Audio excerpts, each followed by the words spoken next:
Gotham is a crazy little book I created not too long ago. It was a whole bunch of stuff I was interested in, and it just kind of came together.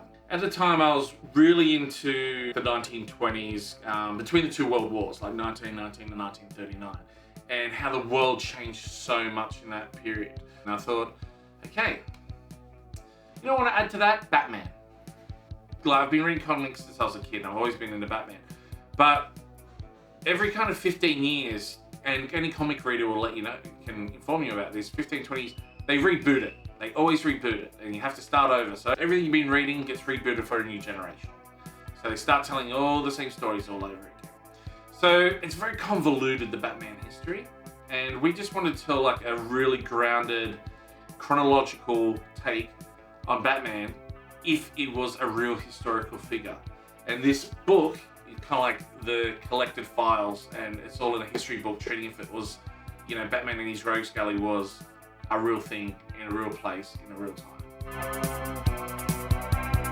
This only works, this book, is because we blend it with real history. Every character in here and every vehicle, every event has a real life counterpart. For example, Two-Face, instead of him getting acid on his face in Gotham City in a court proceeding, we moved it that he was cop shrapnel in World War I. You know, because that makes sense to the story. The characters are changed to fit the real setting and the time period we set it in, because it has some stakes to it, it has weight. Like, Batman is based on Howard Hughes. Just that very powerful, determined, born into privilege and could do anything, and, you know, but also has some mental illness, and honestly, that's Batman. And the Joker, he's based on two people. John Dillinger, who was considered the rock star criminal of the 1920s, like that Public Enemy period where, you know, the newspapers were just writing about them all the time and created them into rock stars. And Salvador Dali, you know, those two kind of figures combined create the Joker to me, you know, an absurdist criminal who's just the media loves and turned into a rock star. It tells the story, but in a different kind of way. It's more of like how a documentary tells a story as opposed to like a straight up narrative dramatic film, you know. This is more of a documentary. It's a fake documentary, so I guess it's a mockumentary, but it's not very funny.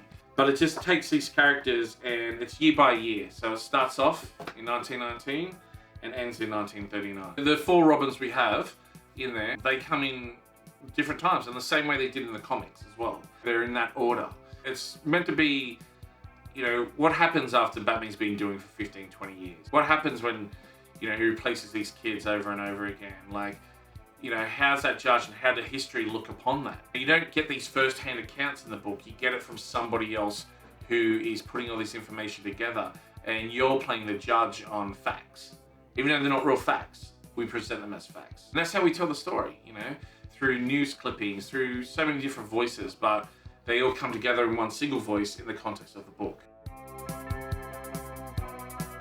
Creating an era is so interesting. Like, you have to be legit. You can't do it half-assed. We created the Batmobile, the Batplane, you know, or the Batwing. We created, like, we got actual outfits from the 1920s, or we got things made for that. A lot of the poses and everything get taken out of real mug shots and real documentary things, because cameras back in that period weren't a common commodity, and they only just started taking photos like mugshots. It's one thing taking photos of people, but we wanted to go beyond just being cosplay book, you know, with an interesting concept. We wanted to feel it's a real world.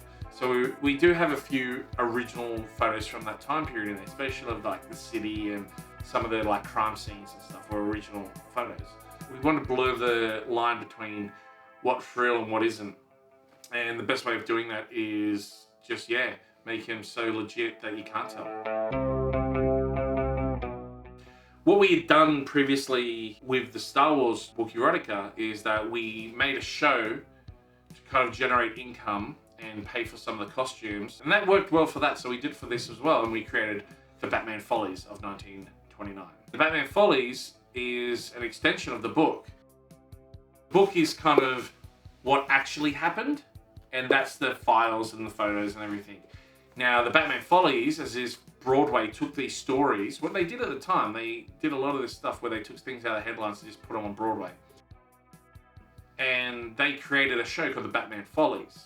And the only person who crosses over from this book and into the Batman show is the Joker, because he's the type of person who would play himself on Broadway. It's really hard to pick your favourite one out of this because my casting on this was so spot on. I spent so much time finding the right people for the right roles in this, and a lot of them aren't models. I just wanted real people, real faces, kind of face what, you know, the wrinkles and the scars tell stories, and that's what we have in this. We have 2 more books in the works in the pop culture series. We're just ticking off things that we grew up on. I can only make things that I grew up on and I'm passionate about. But also, I want to do more original things as well, because even though this is a very original take on things, they're not my playground, I'm just playing in them. But we do have 2 more we want to do, and one is a high-end photography book based on Planet of the Apes, the original Planet of the Apes from the 1960s. And the next book we're working on is in a similar vein to Gotham. It's a deep kind of documentary style book on a contemporary version of the Ghostbusters.